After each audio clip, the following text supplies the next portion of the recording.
everyone! It's me, Rona Sales, and welcome back to my YouTube channel. And welcome sa isa na namang video kung saan ibabahagi ko sa inyo ang aking buhay dito sa Thailand.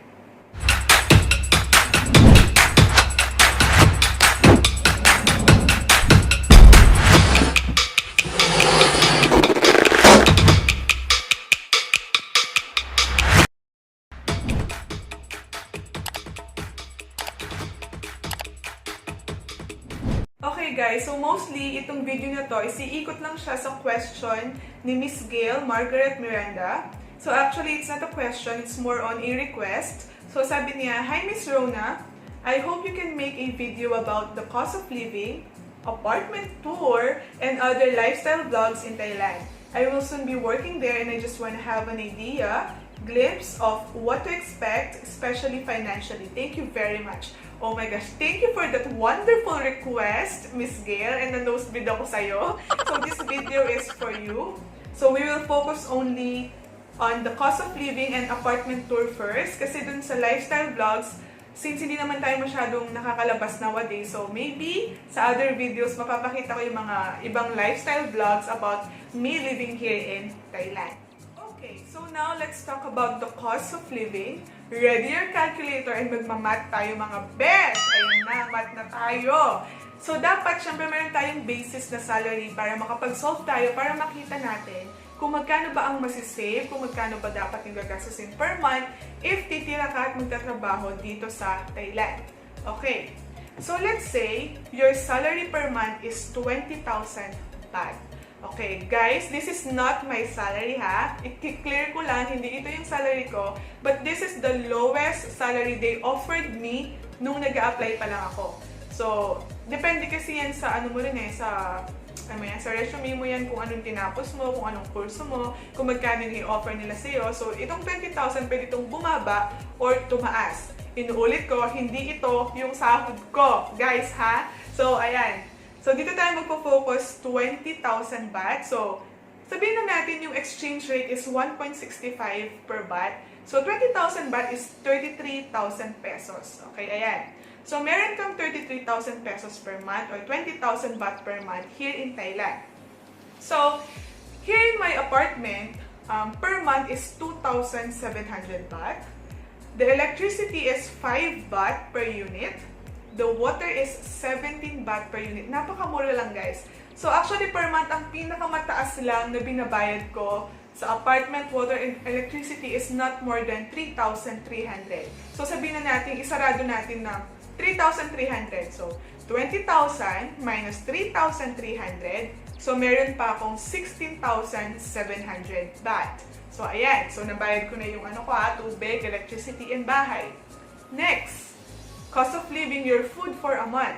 Ganito yan. Actually guys, pag may 3,000 baht ka sa isang buwan, maluho ka na. Marami ka nang makakain, makakapag-Shopee ka na, makakapag-Lazada ka na, makakabili ka na ng something for yourself. Actually ako, every week, 300 baht, as in, sobra-sobra na yon for my food for the week, guys. So sabihin natin, 3 weeks ang isang buwan or 4 weeks. Magkano lang yun? 1,200. So the rest, ayan, Shopee ka na, Lazada ka na, bili ka something for yourself. Siyempre, nagtatrabaho ka, so kailangan naman i-enjoy mo rin yung iyong salary. So, di ba, meron akong natitirang 16,700 baht. So, ibawas natin yung monthly expenses natin for food, for shopping, etc. na 3,000. So, 16,700 minus 3,000, meron pa akong 13,700 baht. Okay? Now, of course, OFW, nagtatrabaho for the family.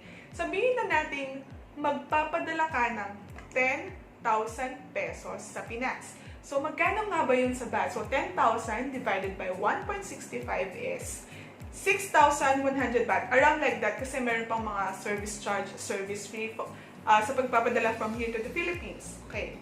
So, meron kang 13,700 baht na natitira, magpapadala ka ng 6,100 baht sa Pilipinas. So, magkano na lang ang natitira sa sahod mo for the month? It's 7,600 baht. So, every month, nakaka-save ka ng 7,600 baht, which is around 12,540 pesos. Sabihin na natin sa isang taon. For example, 12 months yung contract mo dito sa Thailand. Yung iba kasi 12 months, yung iba 10 months lang. Kagaya ko, 10 months lang yung kontrata ko sa school.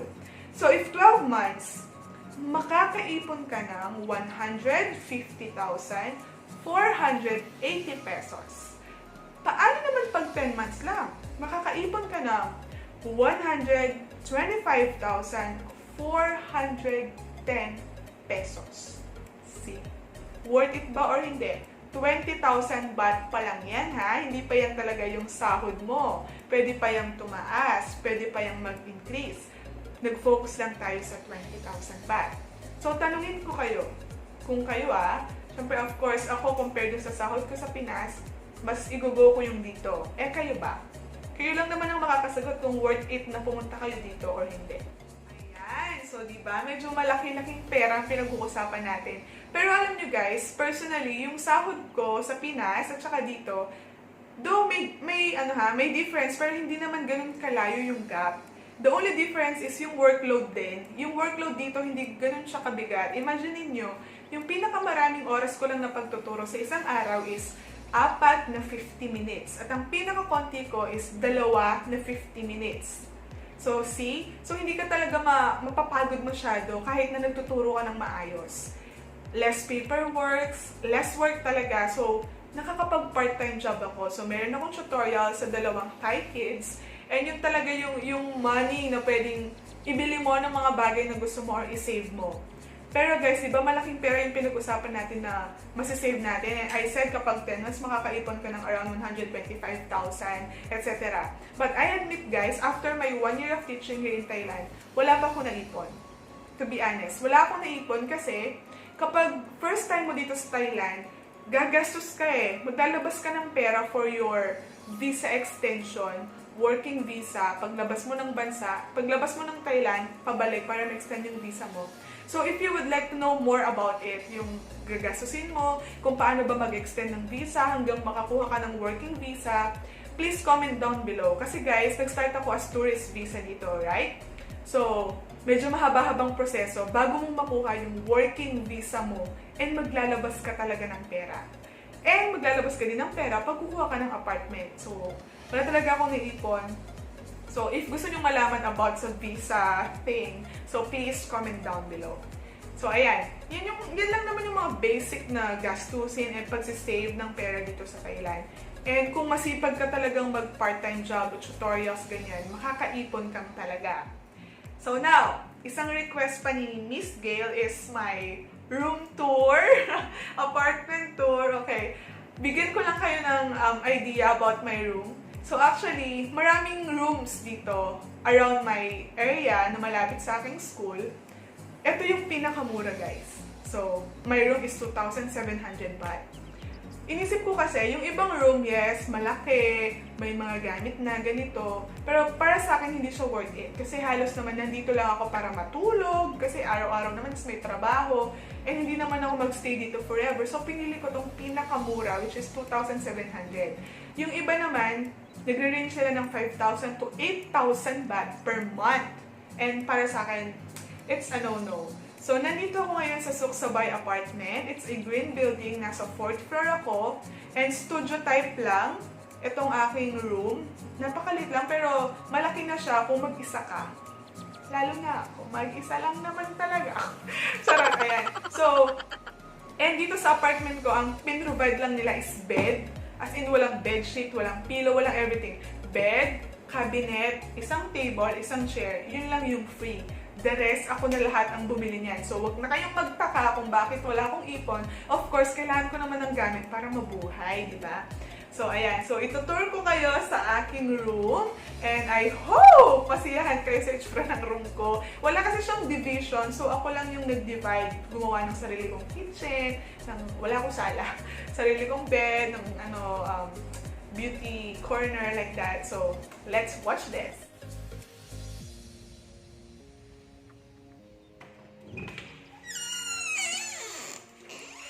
So, ayan guys, nandito na tayo sa loob ng aking room. So, as you enter my room, ganito ang makikita nyo. Parang, asan ba yung CR? Nasaan ba yung kitchen? So, studio type lang talaga siya. So, as you enter my room, makikita nyo agad lahat. Basically, maliban sa aking kitchen and toilet. So, eto. Umpisahan natin, pagpasok sa room, makikita nyo tong malaking cabinet na to, which is provided by the landlord. And yung sa taas, ginawa ko siyang food rack. Ayan guys, due to COVID, ang dami kong noodles, and mga iba dyan from Relief, from our pastor.